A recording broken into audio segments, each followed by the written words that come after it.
नमस्कार सर. मी ज्यावेळेस आलो त्यावेळेस मला माझी परिस्थिती एवढी भयानक होती की पूर्ण माझं तोंड मला नाही का असं ओपन करायला प्रॉब्लेम होत होता. माझ्या तोंडाच्या आतमध्ये पूर्ण पल्स आणि पूर्ण पोळ वगैरे आले होते. तर मी इथे दवाखाने केले की गेले 4 महिने झाले की मी दवाखाने करतोय.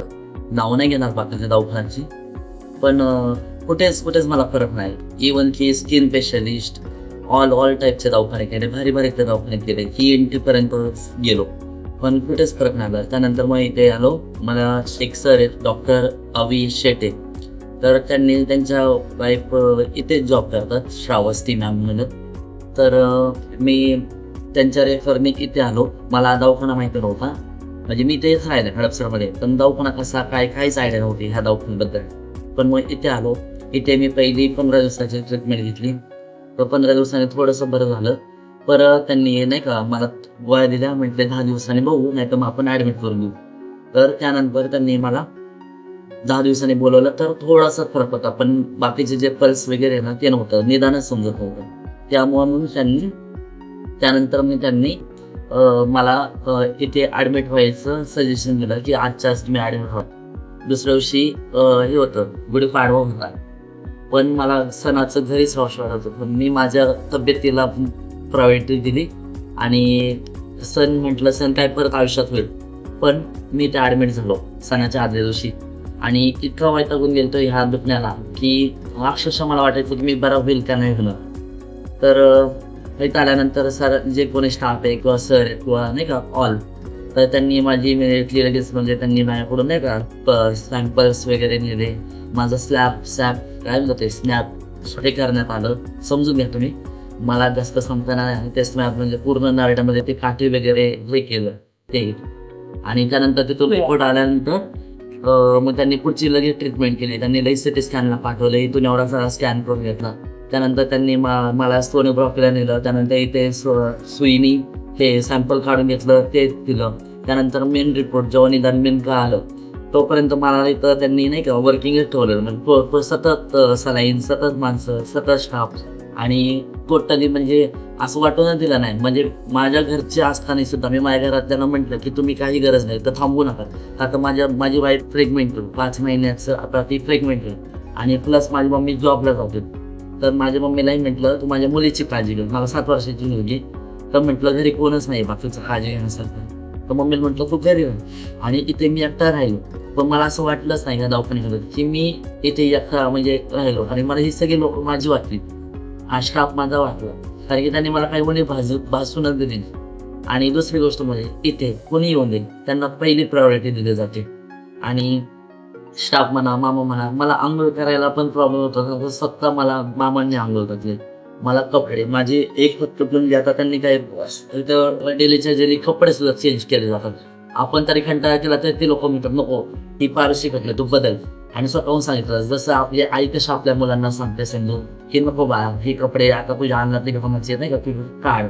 तर तसं आपण तरी घरी एक कपडा 2 दिवस वापरत असेल, पण इथे रोज कपडे सुद्धा आहे ना ते चेंज करून घेतात. रोजच्या रोज बेडशीट चेंज होतात. झाडून पुसून तुम्ही पण बघतात, आता पण बघतात तिथे खाण्यानं कोपरा साफ होतो.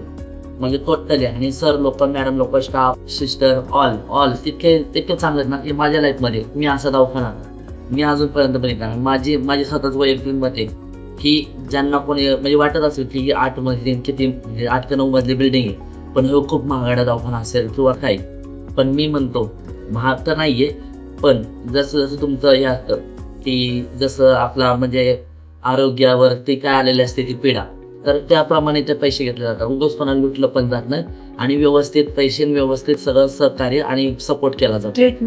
ट्रीटमेंट छान. मम्मी माझी म्हणते ट्रीटमेंट छान. बघा माझी मम्मी म्हणते की माझ्या मम्मीलाही आवडला की दवाखाना छान आहे. आणि इव्हन आता त्यांचा नवीन दवाखाना चालू होतोय. माझी स्वतःची वाईफच 5 महिन्याची म्हणजे प्रेग्नेंट आहे नाही, तर मी स्वतःही माझ्या बाईकडे इथं आणायचं मी बघणार आहे. आणि मला माझ्यावरून नेहमी लोकांचा अनुभव नाही तो अनुभवाने सांगतो की हा दवाखाना खरं म्हणजे मनापासून आणि बेंबीच्या डेटापासून होतं की प्रत्येकाने इथं यायला पाहिजे आणि प्रत्येकाने ते या आणि स्वतः अनुभव घ्या आणि मग सांगा की हा दवाखाना कसा आहे. मी माझा अनुभव देतो की बेस्ट म्हटलं तुम्हाला विलूबाई पुनावाला हा दवाखाना. आणि मी त्या विलूबाईबद्दल सुद्धा मला बोलूशी वाटतं की मी त्यांच्याबद्दल ऐकलेले की ते स्वतःही स्वाभिमानी होते, त्यांनी खूप लोकांचं भलं केलेलं आणि त्यांच्या नावाचा हा दवाखाना आहे. मी म्हणत नाही मला त्यांच्याबद्दल, मी तिथं जॉबला पण नाही, मी सेरममध्ये जॉबला नाही, मी करतो गोयल गंगामध्ये मी जॉब करतो, आवंत लाईन बिल्डर लाईनमध्ये.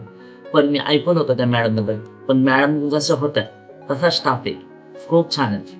आणि असं हे बघा, मी जेवत नव्हतो, तुम्ही बघितलं असेल, चपाती वगैरे खूप छान पद्धतीची, आणि त्यांनी मला 2 प्लस चपात्या दिल्या होत्या, त्या गेलेल्या, भाजी भात सगळ्या गोष्टी खायला.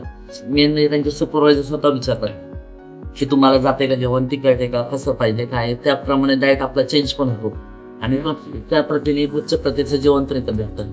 आणि सगळ्या बाबतीत आता मला ठीक राहिलाय तुमच्यासमोर, म्हणजे की मला 4 महिने झालं मी जेवत नव्हतो.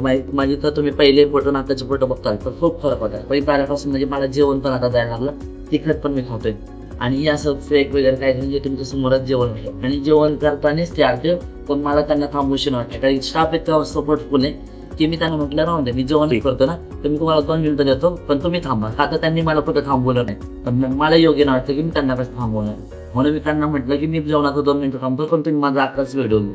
आणि मला मनापासून वाटतं की सर्वांनी ज्यांना खूप पीडा किंवा काही त्रास असेल तर त्यांनी युरोपाई पुण्यामध्ये येऊन त्यांनी त्यांचा आजार बरा करावा आणि नक्की ते बरे होणार.